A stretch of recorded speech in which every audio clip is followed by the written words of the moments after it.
So back to the Roman Empire. During the Roman Republic, all the Roman citizens can vote. Of course, the citizenship is severely limited. I think women and children cannot vote. So it's not what you call universal suffrage. It's only male suffrage. But still, they can vote and they can elect. But that election process is not totally fair, and there is a class of people called the plebeians.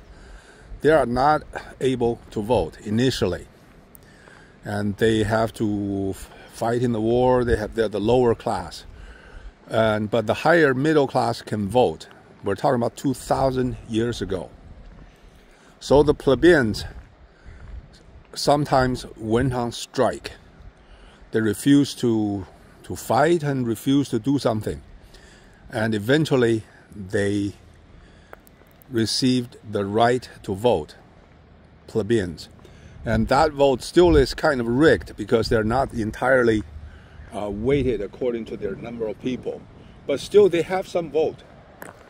And there is an English word called plebiscite.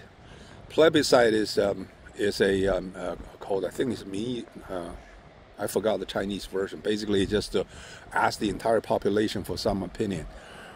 But that is 2,000 years ago. Even the plebeians in the Roman Empire, in the Roman Republic, I think, can vote. Can anyone vote today in China?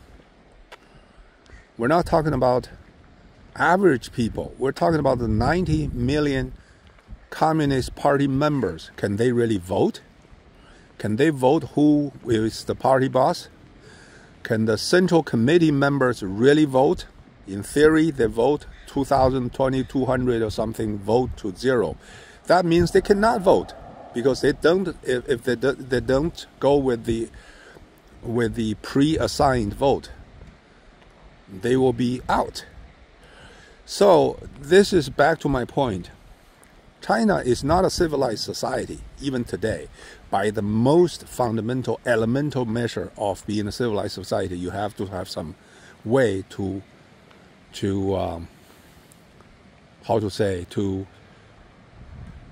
transfer the information or to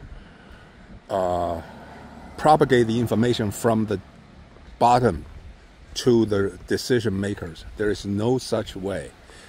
If you are at the bottom of society, even if you're not at the bottom of society, if you're middle class, if you're upper middle class, even including people like Ma Yun, he has absolutely no way to influence how the government make decisions.